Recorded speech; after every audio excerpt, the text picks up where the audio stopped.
বেরিয়ে এলে কেন? তোমার এই জায়গাটা ভালো লাগছিল না? না। ঠিক আছে, এটার জন্য একজন আউট হয়ে গেল। আমাকে আনার জন্য কোনো ধন্যবাদ। ব্যাপার এটা নয়। হতে চলেছে বিগ বুম।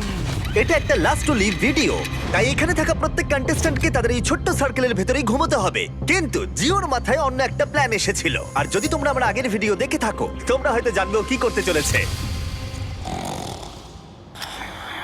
আমি এইরকম গেমস এর আগেও খেলেছি। ওর জন্য কেউ ভালো করে ঘুমোতে পারছিল না, ওর প্ল্যান কিন্তু কাজ করছিল। আমি এখানে থাকতে পারবো না। গুড লাক গাইস, আমি খুব ক্লান্ত, আমি বাড়ি চললাম। এটা বয়স্কদের গেম নয়, এটা কম বয়সীদের গেম। এটা আমার কাছে কঠিন হবে। আর শুধু এই কারণেই এলিমিনেশন হচ্ছিল তা নয়, আরো 7 জন ঘুমানোর সময় ভুল করে রেড লাইন টাচ করে ফেলেছিল, আর তাদের মধ্যে একজন আর কেউ নয়, আমাদের কার্ড।